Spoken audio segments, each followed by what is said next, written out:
As the 20th century began, the movie camera brought history to life. And World War I was the first in which the action could be seen as it happened.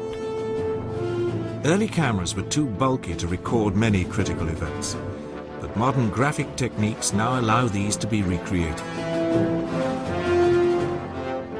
Such as the world's first tank-against-tank engagement, the exploits of the war's leading balloon buster,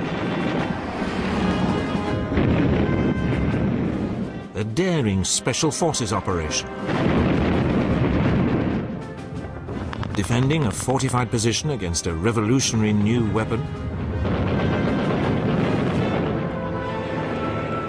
or the brutal effectiveness of air power. Modern techniques also allow World War I to be seen in color as it really happened. This was the war in which many of the weapons which today dominate the battlefield were first developed. The machine gun, the tank, specialized combat aircraft like fighters and strategic bombers, and the craft which revolutionized naval warfare, the submarine and the aircraft carrier.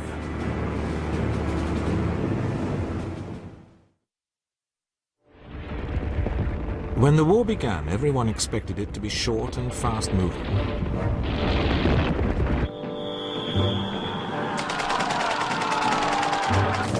Instead, the power of the machine gun,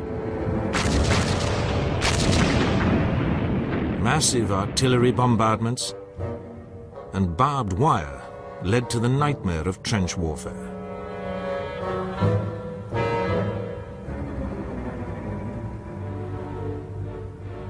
For the next 3 years on the Western Front, millions of men lived a nightmare existence amid squalor and constant danger from enemy bombardment.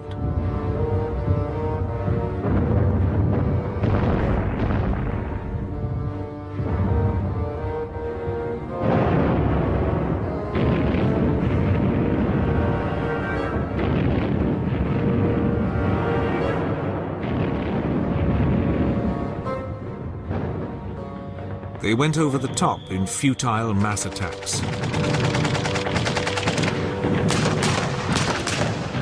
only to be mown down in their hundreds of thousands by enemy machine guns.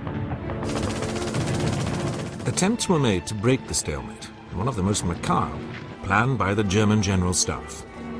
The historic fortress town of Verdun would be assaulted, not to achieve a breakthrough, but simply to bleed the French army to death. The town of Verdun had been a crucial defensive position on France's northeastern border for centuries. Around it was an elaborate and mutually supporting system of fortresses designed to halt any enemy advance.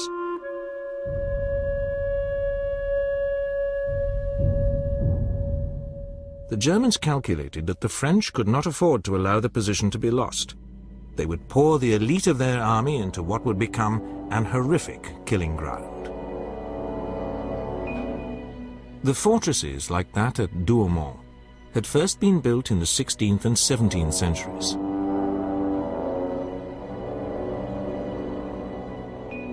Their walls and underground defenses had been constantly updated to withstand assault or siege by modern weaponry. They had massive and heavily armored rotating turrets for heavy artillery,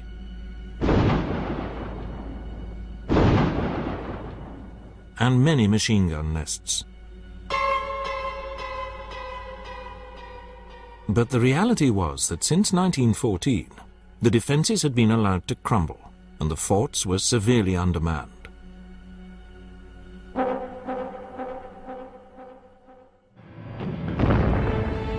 On the 21st of February 1916, after a 9-hour bombardment, the German attack began. After 4 days of savage fighting, a German assault pioneer, Sergeant Eugen Kunze, managed to get into Douaumont. To his astonishment, he wandered entirely alone through a vast concrete labyrinth. He could hear the muffled bangs of Fort Douaumond's 155mm gun. Guided by these, he made his way nervously to the main turret. The French gun crew was so preoccupied that they didn't notice him until he made them prisoner. Kuntze then roamed on. The realization began to dawn on him that the fort was virtually unmanned. In fact, its garrison had been reduced to a mere 56 elderly French gunners.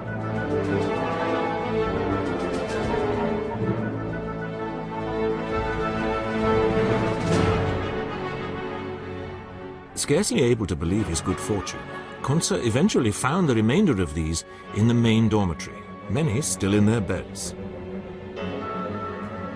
He simply locked them in their room and called his men into the fortress. Sergeant Kuntze had single-handedly captured Verdun's most powerful bastion. Despite this disaster, the French held Verdun.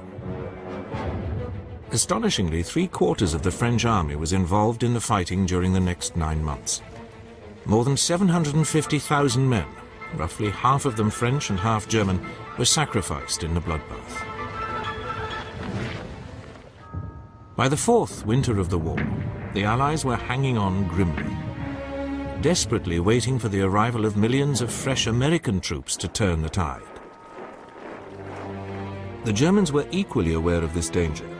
Russia's collapse in December 1917 meant that they could bring more than 1 million men west, and General Erich Ludendorff, the commander on the Western Front, was determined to use these to achieve a swift and final victory.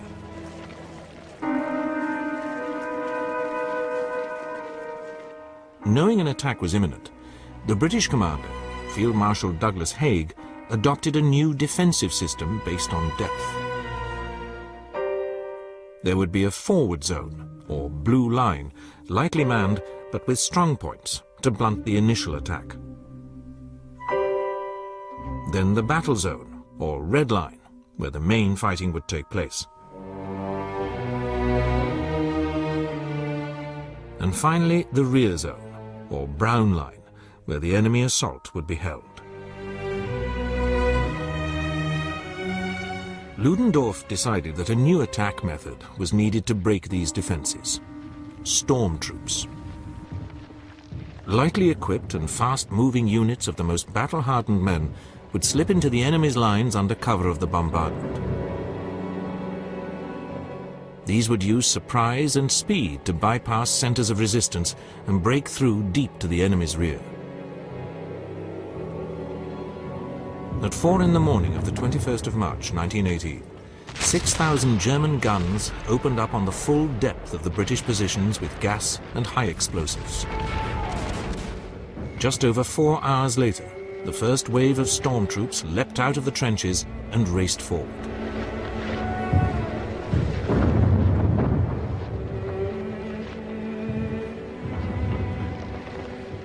They slipped through the wire using stick grenades as one of their main weapons.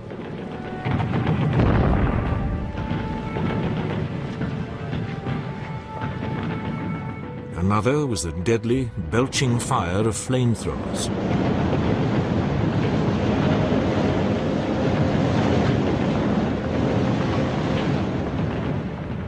The German barrage moved forward 100 meters every 2 to 3 minutes, protecting this human tidal wave. But in the end, it ran out of impetus, and the last great German offensive fizzled out.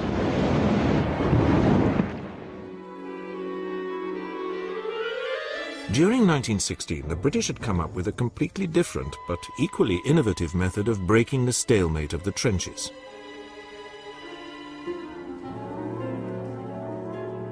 Deep underground, special teams of miners recruited from the coal fields of Wales and northern England had begun to tunnel under the German lines. It was back-breaking and claustrophobic work, with the ever-present danger of being entombed alive by a collapse. And made worse by the knowledge that the Germans were listening for the sound of digging, and sinking counter-tunnels down which raiding parties would tiptoe. Sometimes they would break in on the British miners, and desperate battles in the dark would ensue.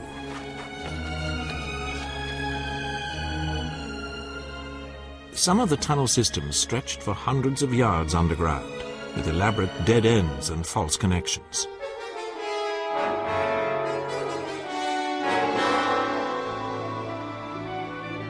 Once the main tunnels were under the selected sections of the enemy line, they were packed with explosive.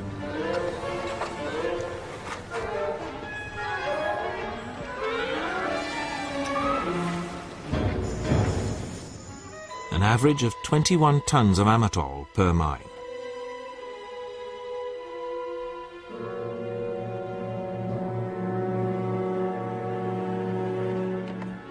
The greatest use of mines came on the 7th of June 1917, at the beginning of the British assault on the Messines White Sheet Ridge near Ypres.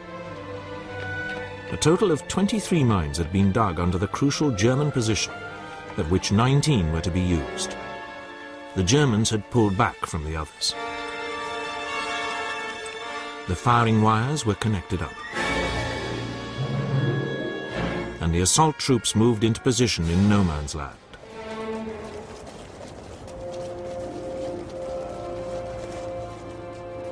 After 6 months of preparation, the firing teams checked their watches and prayed a lot. Then, at 3 a.m., the plungers were driven home.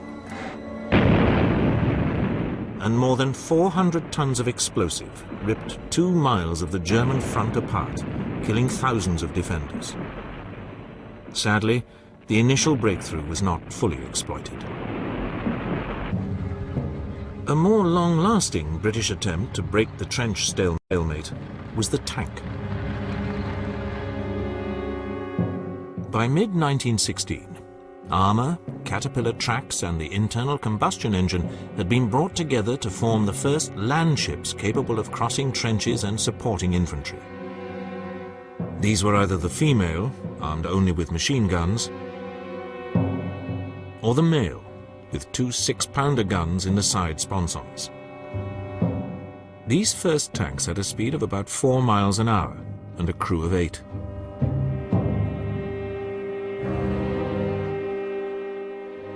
The British tanks were first used piecemeal in September 1916, during the Battle of the Somme. They achieved some local successes.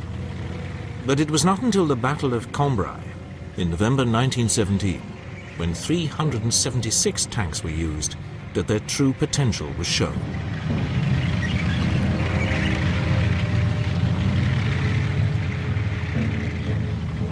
Holes were punched in the German line, and by nightfall more than 5 miles had been gained.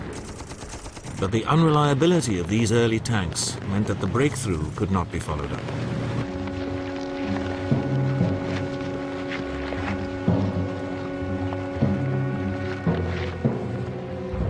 Nevertheless, the Germans were so impressed by the British successes that they urgently developed their own tank, a 33-ton monster with a crew of 18 named the A7V.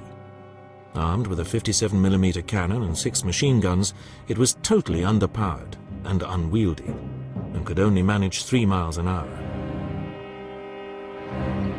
But it was rushed into service to counter the British threat, and the first tank-against-tank confrontation soon followed.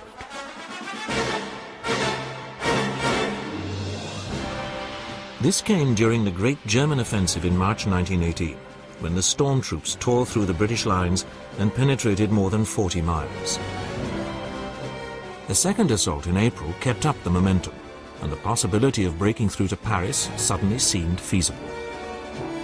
On the early morning of the 24th of April, Ludendorff's forward units were less than 10 miles from Amiens, probing towards the village of Villers-Bretonneux. 1.5 miles southwest of the village, a section of British tanks, 1 male and 2 females, was waiting in support of dug-in infantry. As the crews peered through the mist, they saw an extraordinary sight.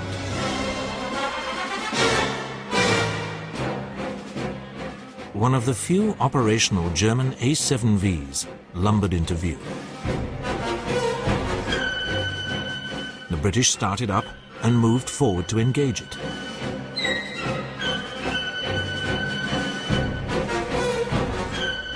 The world's first armoured duel was underway. The ironclad monsters ponderously closed the range.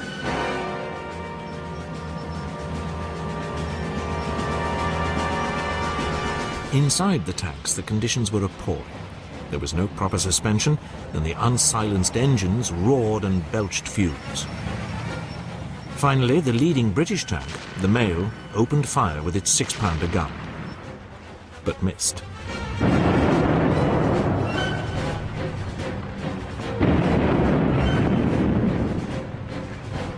Unscathed, the A7V trundled on, its crew desperately trying to see where the fire was coming from. Finally, they spotted the enemy, halted, and opened fire.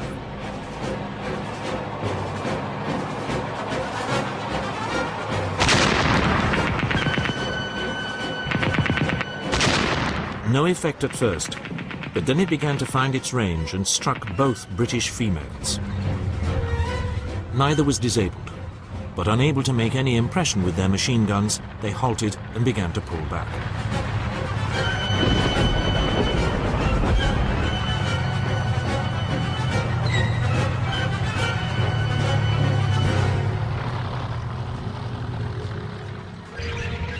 While the German was concentrating on its mates, the British Mail continued to advance and close the range.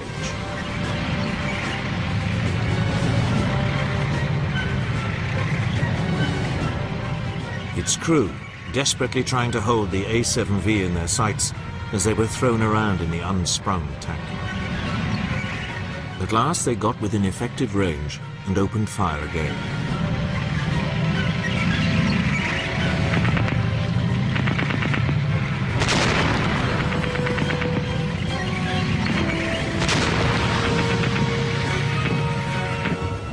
After a ranging shot, the A7V was hit.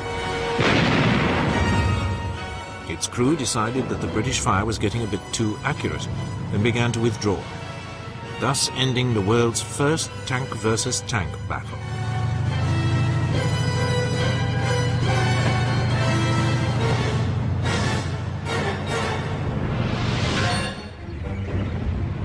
The tank had revolutionized the battlefield, and the French were quick to see the need to add speed and mobility. They developed the 7-ton Renault FT-17 with a 2-man crew and a machine gun or 37mm cannon in the world's first traversing turret.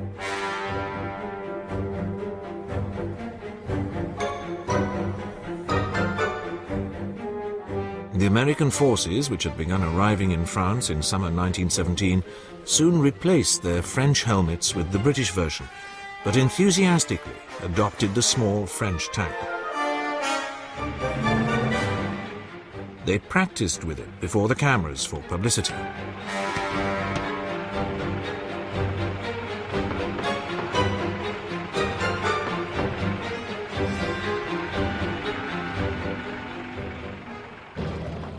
Several hundred were brought forward in support when the Americans began their first major action as an independent force.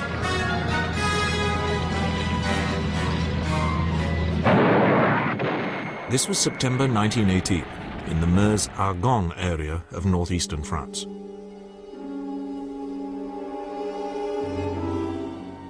There the Americans faced a daunting challenge. Their trenches lay at the foot of the slopes running up to the Argonne forest. They would have to attack uphill against an experienced enemy which had had plenty of time to build elaborate defensive positions.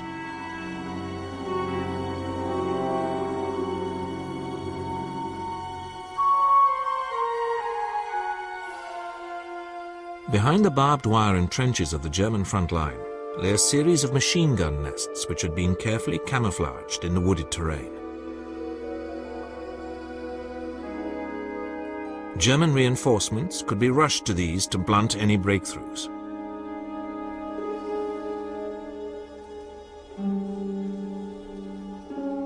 From them, the German defenders could bring withering fire to bear on advancing troops.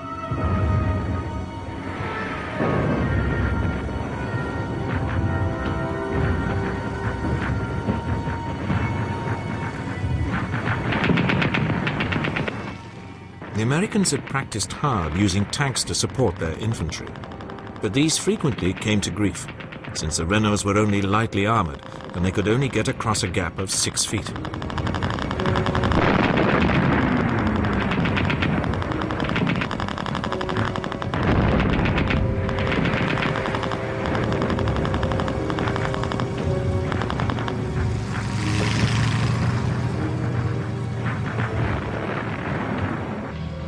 Despite these problems, the US troops were able to break through after 3 weeks' savage fighting and force the Germans to abandon their defensive line.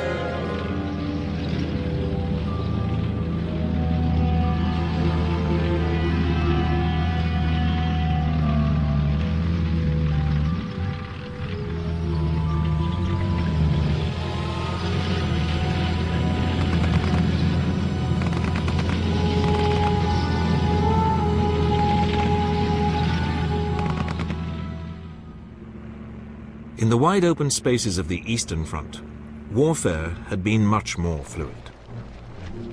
In August 1914, Tsar Nicholas II and his generals planned to send the Russian First Army across the border of East Prussia in the north, advancing along the railway line towards the capital Königsberg and drawing the German defenders towards it. 4 days later, the Second Army would move into the heavily wooded area near Tannenberg in the south. It would then strike north to capture Königsberg and cut off the main German army. The Russians surprised the Germans by how quickly they were able to mobilize. And the appearance of hard-riding Cossack cavalry struck terror into the local Prussian population. First Army crossed the East Prussian border within 2 weeks of the outbreak of war. It had 150,000 men and alone outnumbered all the German forces in East Prussia. The opposing armies clashed indecisively near the town of Gumbinnen, whereupon the German commander, Max von Prittwitz, fell back in panic, begging for permission to evacuate East Prussia, and the Russian general Pavel Rennenkampf advanced a few miles and then stopped. Unfortunately, he hated Alexander Samsonov, the commander of Second Army, and had no intention of doing anything to support his advance. The German High Command had now called 67-year-old Paul von Hindenburg out of retirement to replace von Prittwitz, with the highly able Erich Ludendorff as his chief of staff. They spotted the opportunity which the excellent German railway system now gave them to use their much smaller army to beat each of the Russians in turn. One army corps was urgently sent by rail round to the Russians' left flank.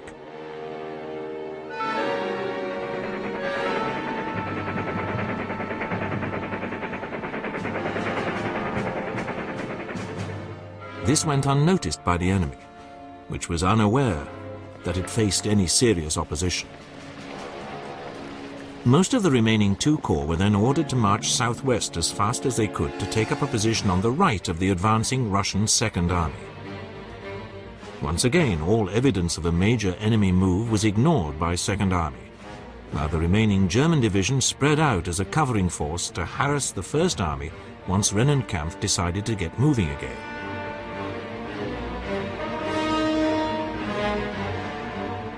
The Germans proved that a little, very mobile artillery and cavalry could imitate a much larger force.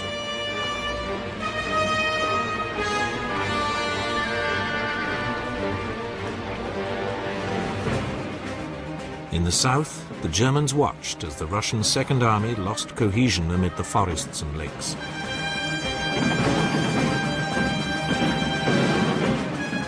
They then went in for the kill. Thrusting forward, they then went in for the kill. Thrusting forward through the town of Niedenberg, the corps which had moved secretly by train sliced through the Russian line of advance, cutting off much of Second Army.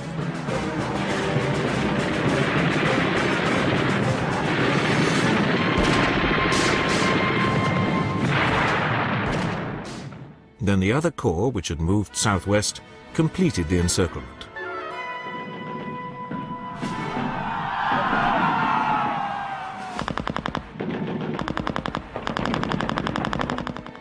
Confused and terrified by this sudden and unexpected assault, the Russians broke and fled.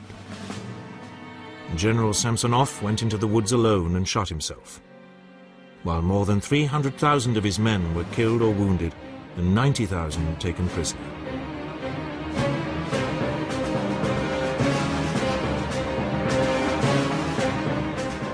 It was one of the most complete defeats in military history.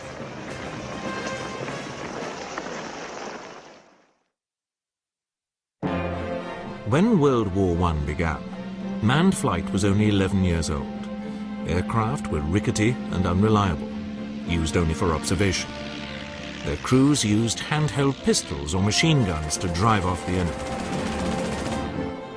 But then a Dutch engineer named Anthony Fokker, working for the Germans, found a way of interrupting the fire of a machine gun so it could fire forward through the propeller.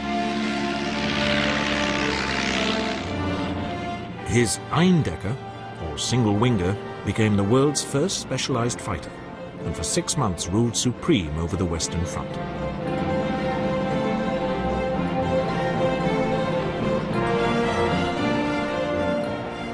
The Allies rushed to develop their own fighters, and for the next 3 years a succession of ever more powerful machines fought duels to the death.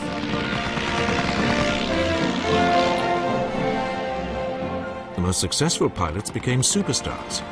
Aces like Manfred von Richthofen, the Red Baron, the Frenchman Georges Guynemer, Britain's Albert Ball, and America's Eddie Rickenbacker, one of the few to survive. This revolutionary new form of warfare saw the development of new tactics. Top pilots worked out how to outwit and kill their opponents. One of the earliest was the turn, invented by one of Germany's first aces, Max Immelmann, in which a head-on diving approach could be used to stall turn in behind an unwary opponent. Barrage balloons were widely used all along the Western Front for observation and artillery spotting. Shooting them down was one of the most dangerous missions faced by early pilots, as they were closely defended by anti-aircraft guns and enemy fighters.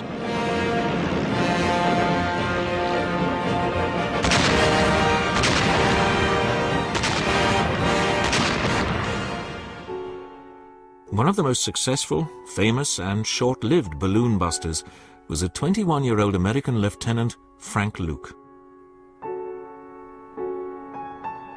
Luke only reached a frontline squadron in August 1918 and was determined to become famous as a fighter pilot. He saw the dangerous job of balloon busting as his quickest way to get to grips with the enemy and volunteered. On the 12th of September, just 2 weeks before US troops began the Meuse-Argonne offensive, Luke went on his first balloon hunt. He shot down one that day.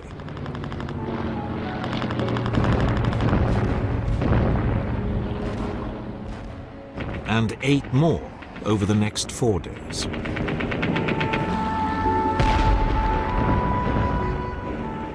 Within a fortnight, he had 14 confirmed kills. During this devastating aerial rampage, he had also shot down 5 enemy fighters, making him America's leading ace. But Luke was now becoming dangerously punch-drunk by his success, and felt that nothing could stop him.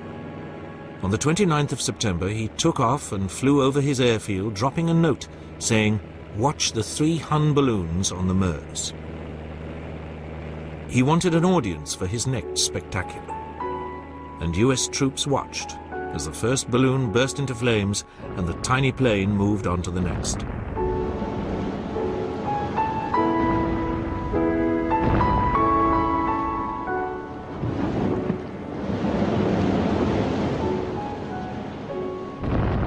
Frank Luke was true to his word. The 3rd balloon also went down. But he never got back to base to bask in his glory. As night fell, there was no sign of him.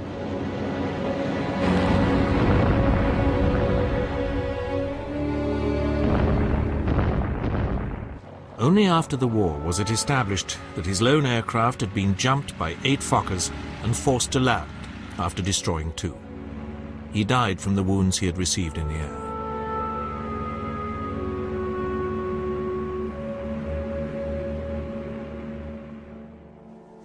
The information sent back by the observation balloons was increasingly used not only to direct artillery bombardments, but to plan bombing attacks on enemy lines and supply routes. The first bombing attempts were extremely basic. The observer simply dropped a missile over the edge.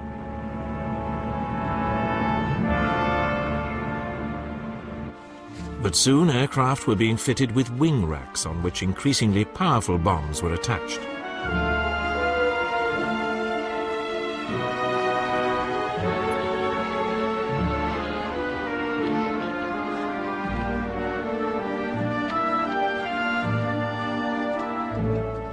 Aiming was still crude, with the crew relying on eye and an estimate of how much offset to allow.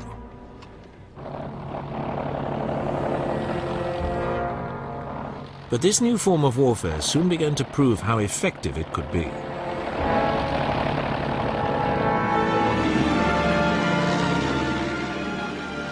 One of the most dramatic examples came during the Battle of Megiddo in Palestine in September 1918.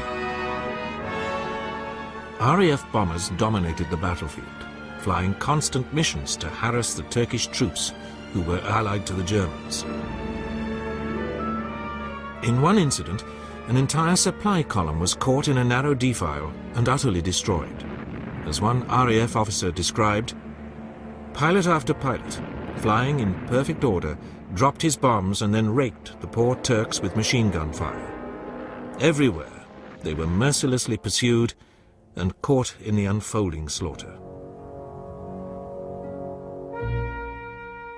The carnage was an eerie prophecy of the effect of air power almost a century later during the Gulf Wars. By the time of the last great Allied offensives on the Western Front in September and October 1918, the role of tactical air power and the effectiveness of close cooperation with ground forces was fully understood.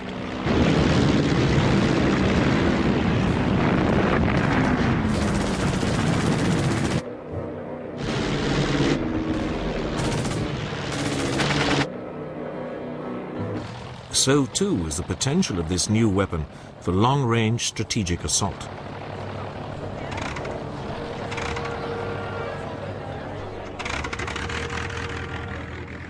On the 13th of June 1917, 14 German Gotha bombers took off to bomb London.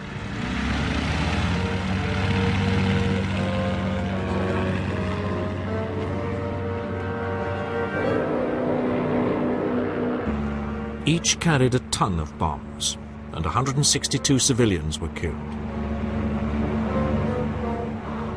This raid opened a new chapter in warfare. For the first time, non-combatants many miles from the front were directly in the firing line. By the end of the war, the British had developed their own strategic bomber force and were preparing to mount sustained campaigns against German cities.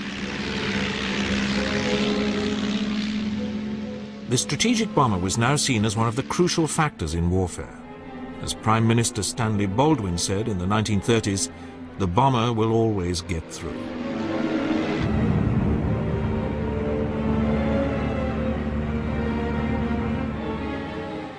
Another crucial weapon, which had a revolutionary effect on warfare, was the submarine. Armed with the torpedo, an invention which had already frightened naval commanders the world over, the submarine soon proved that it could threaten any battlefield.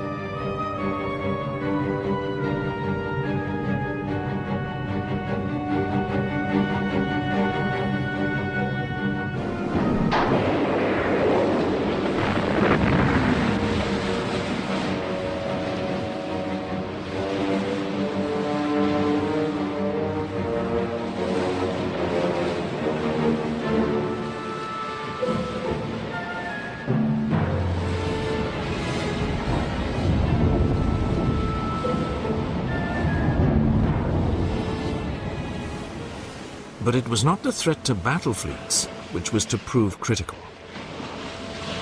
The German U-boats soon showed that they had the potential to win the war by cutting Britain's vital trade links.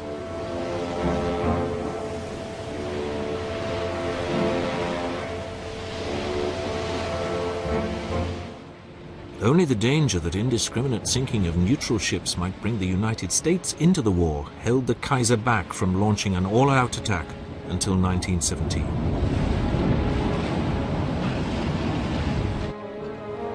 For much of the war, the Germans found it easy to prey on merchant shipping, because most ships sailed alone and unescorted. U-boats didn't even have to use valuable torpedoes to destroy their prey.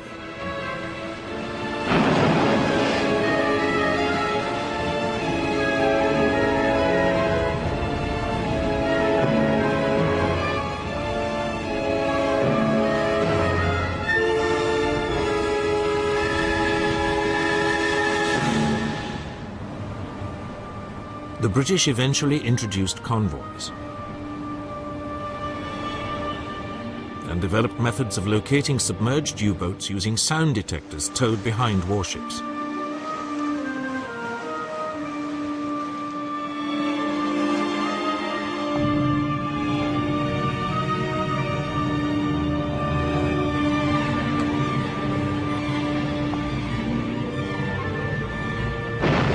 This was backed up with depth charges launched from fast-moving escorts.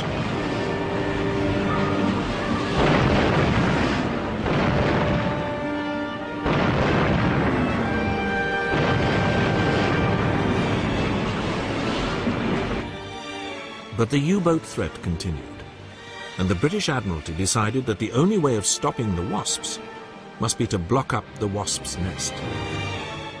By 1917, the main U-boat base was at Bruges, in occupied Belgium. 8 miles from the sea, but connected to the ports of Ostend and Zeebrugge by canals.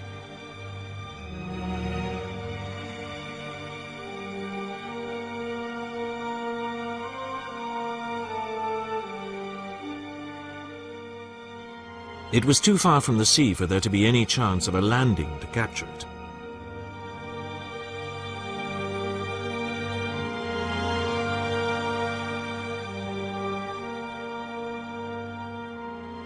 The U-boats were housed in concrete shelters, which provided excellent protection against naval or air bombardment. So British Admiral Roger Keyes, commander of the Dover Patrol, decided that the best way to stop them was to block the points where the canals went out into the sea. Both the ports were heavily protected, with artillery and troops, and the entrance at Zeebrugge was also guarded by a mile-long mole. This was heavily fortified with a 20-foot-high wall on the seaward side and would need to be seized before block ships could reach the harbour mouth. Keyes decided that this could be achieved by berthing a shallow draft ship alongside it, carrying a landing party of elite troops, 700 men of the Royal Marines. He selected the cruiser HMS Vindictive for the task, and she was fitted with extra armour and guns. A new upper deck was built with 18 landing ramps, which would be lowered on top of the sea wall.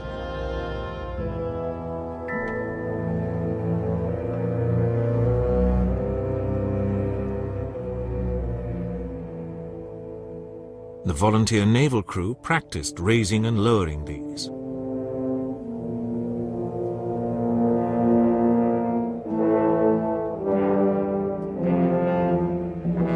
The mole had arches halfway, and it was planned to blow these using an obsolete explosive-packed submarine so that reinforcements could not get along it.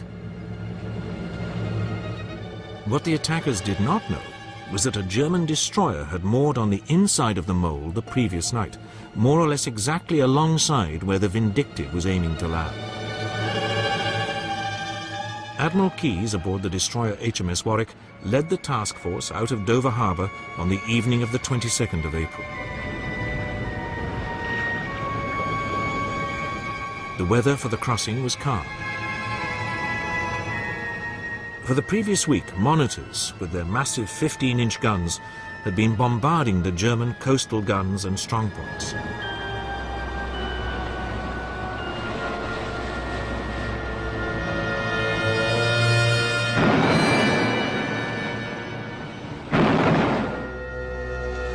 Night fell, and German searchlights probed the darkness as the town behind them was lit up by the British shelling.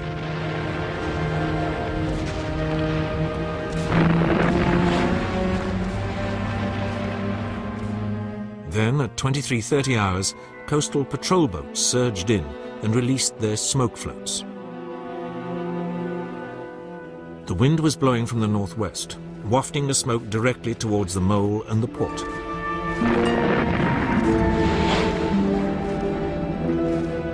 Realizing that something was going on, the Germans opened a furious fire, but their view was increasingly obscured by the smokescreen from the criss-crossing small boats.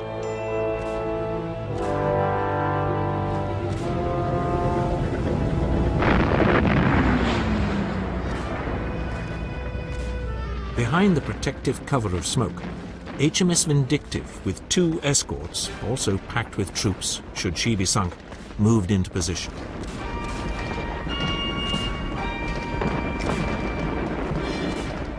The cruiser's captain ordered full speed ahead.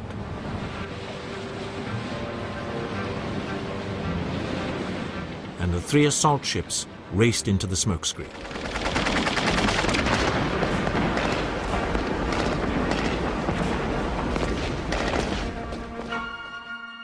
On the mole, German sailors strained to see their enemy.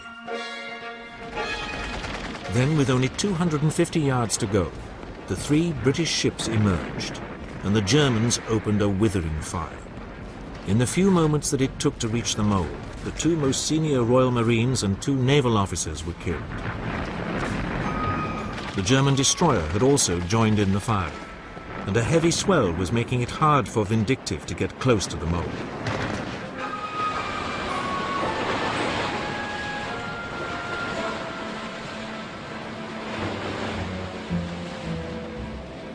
The German defenders were now firing at point-blank range. And the Royal Marines, crowded on the deck of Vindictive, were being slaughtered.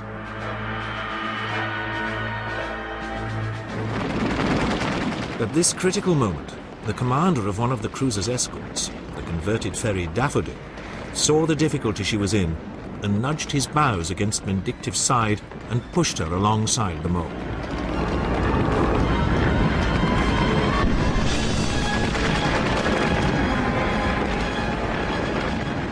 At last, the landing ramps went down and the Royal Marines could start to fight their way ashore. One officer, seeing a platoon of men crouched close to a ramp, ordered them ashore, but no one moved. They were all dead, cut down by a single machine gun.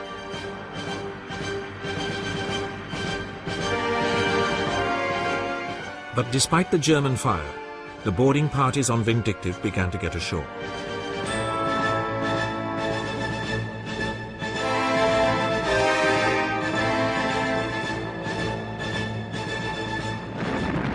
The men on her 2 escorts were unable to disembark because of the height of the sea wall, so those from Daffodil clambered aboard Vindictive so as to use her landing ramps. As the landing parties came over the top of the wall, they were met by a storm of bullets which cut down many of them.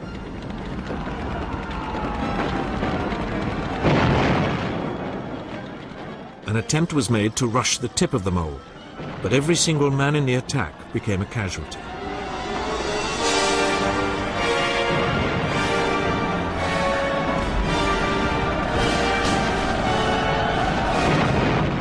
The Germans were firing from well-fortified positions, and it seemed almost impossible to winkle them out. From the foretop of Vindictive, a section of Royal Marines was manning Lewis guns to provide covering fire. One by one, the men were cut down, until only Sergeant Norman Finch remained. Despite his wounds, he continued to fire on the German positions, and was one of the 11 Victoria Crosses awarded that day, the most ever during a single action. Gradually, however, the desperate gallantry of the Marines seemed to be having some effect. The fire from some of the German positions was slowing, and they were so preoccupied with fighting off the assault that they would be unable to turn on the block ships, which would go in behind them. While this desperate struggle continued, another threat to the Marines became apparent.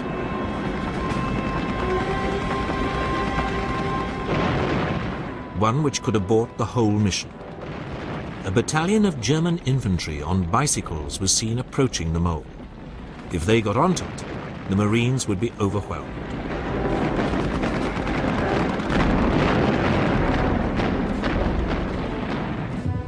The submarine C-3 appeared in the nick of time and headed towards the arches of the mole. Without a shot being fired directly at her, her commander rammed the submarine into position. Before the Germans on the mole had realized exactly what was going on, the 7 men of the crew leapt into a skiff. But most were wounded by heavy fire before they could escape to the waiting motor launch.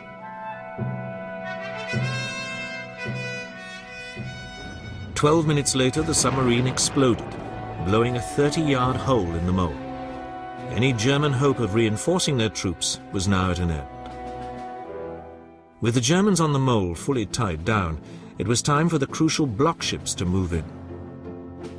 3 elderly cruisers, Thetis, Intrepid, and Iphigenia, had each been packed with 1,500 tons of concrete and equipped with scuttling charges. Manned by volunteer crews, they now slipped in behind the mole and headed for the entrance.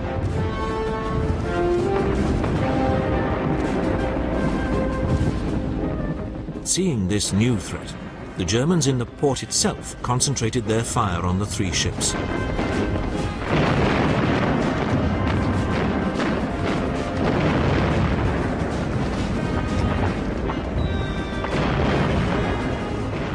Thetis was hit particularly severely and began to fill with water, so her commander had to scuttle her outside the entrance. Despite point-blank German fire, the other 2 ships succeeded in entering the canal and were successfully scuttled. Launches were standing by to rescue the crews of the block ships, and these now moved in under heavy fire.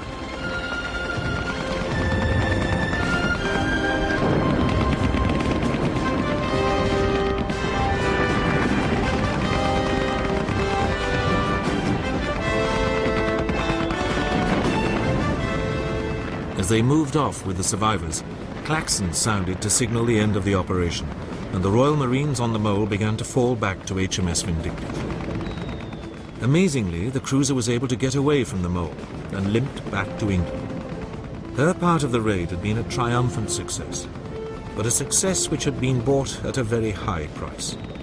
Of the 1,300 Royal Navy and Royal Marine volunteers who took part in the action, over 600 were killed or wounded. Sadly, the 2 block ships which had been intended to close the entrance at Ostend were unable to reach it and had to be scuttled a mile outside it. But a month later, the Vindictive, this time loaded with concrete as a block ship, managed to complete the job. But the dawn at Zeebrugge showed that 2 of the 3 block ships were well in the entrance, sunk across the main channel. The sheer audacity of the raid was a welcome boost for the morale of the British public, at a time when the successes of the German storm troops on the Western Front looked to be close to breaking through the Allied line. The Zeebrugge raid, with its intricate coordination of landing forces with the block ships and the submarine used to isolate the mole, was the biggest special operation of World War I.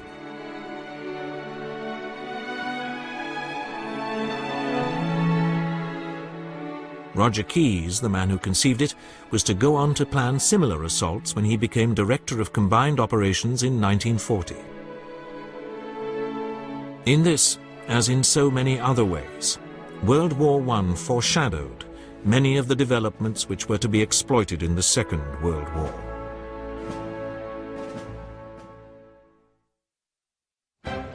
And even more spectacularly, it pioneered many of the weapons which have revolutionized today's battlefield.